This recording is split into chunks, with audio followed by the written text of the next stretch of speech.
ప్రజా దర్బార్ కార్యక్రమంలో భాగంగా ఇక్కడికి విచ్చేసిన తెలుగుదేశం పార్టీ కుటుంబ సభ్యులందరికీ, అలాగే మరి గ్రీవెన్సెల్కి మరి ఫిర్యాదులు దరఖాస్తులు అందజేసిన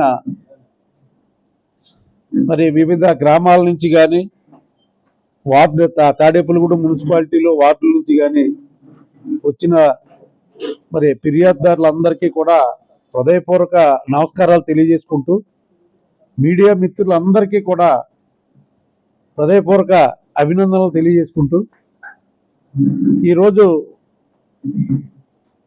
ప్రజా దర్బార్ కార్యక్రమంలో రేషన్ కార్డుల కోసం, అలాగే వృద్ధాప్య పెన్షన్లు, వితంతు పెన్షన్లు, వికలాంగ పెన్షన్లు, అలాగే టిట్కో హౌసులకి, అలాగే ఇంటి స్థలాల కోసం దరఖాస్తులు రావడం జరిగింది. అలాగే గ్యాస్ బండ్ల సప్లై సరిగ్గా లేదనేది దాని గురించి కూడా ఫిర్యాదులు అందినాయి. ఇవన్నీ కూడా ఎవరైతే ఆ డిపార్ట్మెంట్కి సంబంధించిన ఆఫీసర్స్ అందరితో కూడా మాట్లాడి ఈ పరిష్కారానికి ముందుగా పెన్షన్ల విషయం అయితే ఆన్లైన్ చేసి పెడతారు. ఆన్లైన్ చేసిన తర్వాత ప్రభుత్వం ఎప్పుడైతే ఈ పెన్షన్ల కార్యక్రమం రిలీజ్ చేస్తారో అప్పుడు ఖచ్చితంగా ఏదైతే ఆన్లైన్ చేసిన ఈ అప్లికేషన్లో ముందుగా మరి పరిశీలించబడతాయి, అది ఇవ్వబడతాయి. అది మనం గతంలో కూడా ఎన్నైతే అప్లికేషన్లు ఉన్నాయో అన్నీ కూడా ఆన్లైన్ చేయబడినాయి.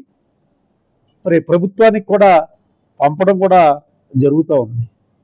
మరి ఈ కార్యక్రమానికి సహకరిస్తున్న మరి ప్రజలందరికీ, అలాగే తెలుగుదేశం పార్టీ కుటుంబ సభ్యులందరికీ కూడా పేరు పేరున హృదయపూర్వక కృతజ్ఞతలు తెలియజేసుకుంటూ, ఏదైతే మన కూటమి ప్రభుత్వం మరి 2 సంవత్సరాలు దాదాపుగా అవుతూ ఉంది, ఈ 2 సంవత్సరాల్లో అనేక అభివృద్ధి కార్యక్రమాలు, అనేక సంక్షేమ కార్యక్రమాలు చేయడం జరుగుతూ ఉంది. మరి ఎక్కడికి వెళ్ళినా రోడ్డు లేదనే పరిస్థితి లేకోకుండా చాలా చక్కగా మరి రోడ్లన్నీ కూడా నిర్మాణాలు కాబడిన పరిస్థితులు ఉన్నాయి. ఈవేళ అమరావతి అభివృద్ధి జరుగుతుంది, ఓ పక్కన వెలుగొండ, పోలవరం ప్రాజెక్టులు రెండూ కూడా మరి ఎంతో వేగంగా మరి ఈవేళ జరుగుతూ ఉన్నాయి.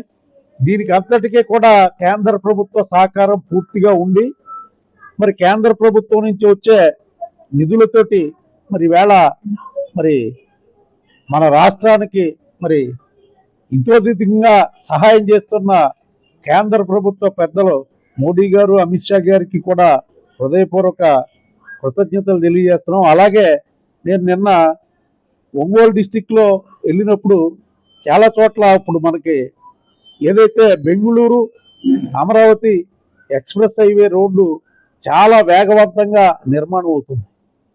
అలాగే ఎన్నో కార్యక్రమాలు చేస్తూ ఉన్నారు. ఈవేళ వందే భారత్ రైలు కూడా తాడేపల్లిగూడెం ఆపడానికి మరి కేంద్ర మంత్రి శ్రీనివాస్ వర్మ గారు ఆయన ప్రయత్నం ఆయన చేసి మరి ఈ నెలలోనే ఆ కార్యక్రమం జరుగుతుందని చెప్పి తెలియజేసినందుకు ఆయనకు కూడా హృదయపూర్వక కృతజ్ఞతలు తాడేపల్లిగూడెం నియోజకవర్గం తరఫున తెలియజేసుకుంటూ, పరిష్కారానికి ఎప్పుడు కూడా తెలుగుదేశం పార్టీ ముందు ఉంటుందని చెప్పి తెలియజేస్తా ఉన్నాను.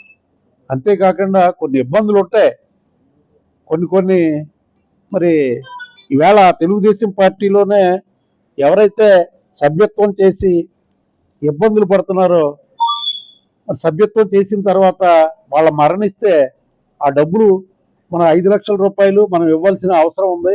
అయితే గత కొద్ది కాలంగా ఏమైందంటే మ్యాక్సిమం వర్క్ జరుగుతుండడం వల్ల కొద్దిగా డిలే అయింది.